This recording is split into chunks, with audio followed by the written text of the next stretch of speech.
Alors pour ce tour, le spectateur va choisir une carte librement dans le paquet. Par exemple celle-ci. La carte, moi je vous la montre, mais je ne peux pas la voir. Ok? Et je vais la prendre dans le paquet, comme ceci. Aucun pack. Je peux procéder à quelques petits mélanges. Comme ceci. Et je vais avoir besoin d'une carte qui va m'aider à retrouver la tienne. À mon avis, celle-là, on viendrait à merveille. Pourquoi celle-là? Parce que tout simplement, c'est le valet de cœur. Et je pense qu'il a un petit rapport avec votre carte. On va s'en assurer. Je vais essayer de retrouver votre carte à l'aide de ce valet de cœur. Comment? C'est très simple. Je vais attraper votre carte imaginairement et à 3, 1, 2, 3. Je vais la prendre avec le valet de cœur, le valet de carreau. C'est bien votre carte, le valet de carreau. Alors, ne vous inquiétez pas, ce tour de magie est très simple, à la portée de tous, même s'il faudra maîtriser une petite technique facile. Et même deux techniques qui est tout simplement le contrôle sur le dessous. C'est-à-dire que là, le spectateur choisit une carte. Vous ne pouvez pas la voir, évidemment, mais vous la verrez après. Vous la montrez au spectateur. De nouveau, vous la contrôlez sur le dessus. C'est très important. Et maintenant que c'est contrôlé sur le dessus, vous allez même la contrôler sur le dessous, à l'aide d'un mélange à la française.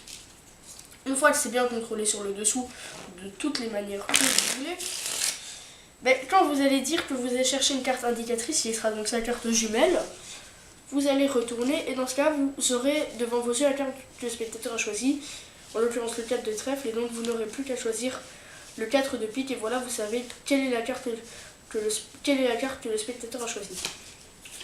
Voilà. Vous la placez et vous dites oui, je prends le 4 de pique parce que je pense qu'il a un rapport avec ta carte.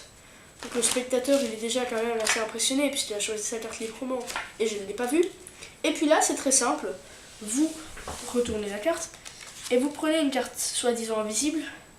Et en fait, vous devez maîtriser cette technique-là,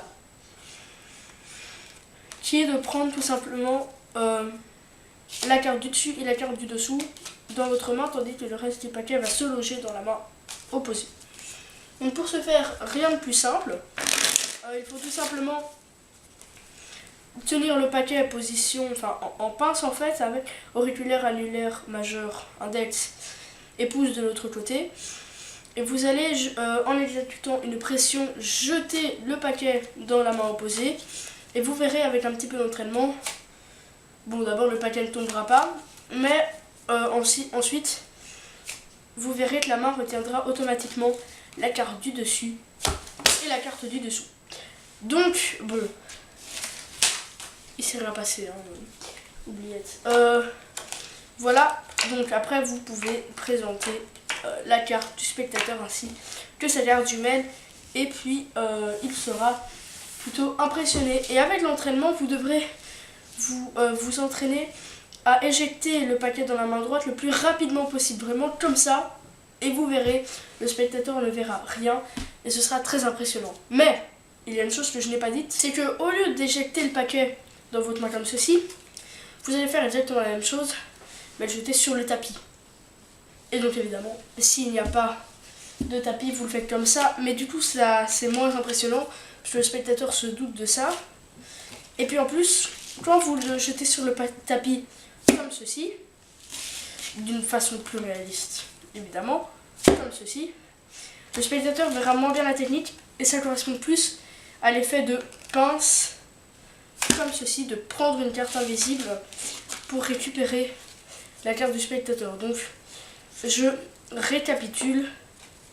Hop là, le spectateur a choisi sa carte, il la mémorise.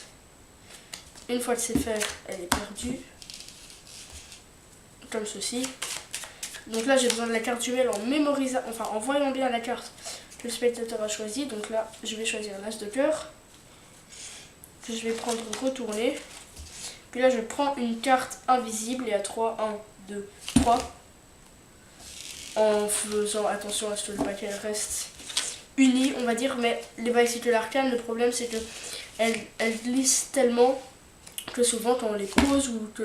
Donc voilà, ce qui se passe avec ça. Tandis qu'avec un autre paquet comme les Bicycle Dragonback, là vous voyez, il n'y a aucun problème.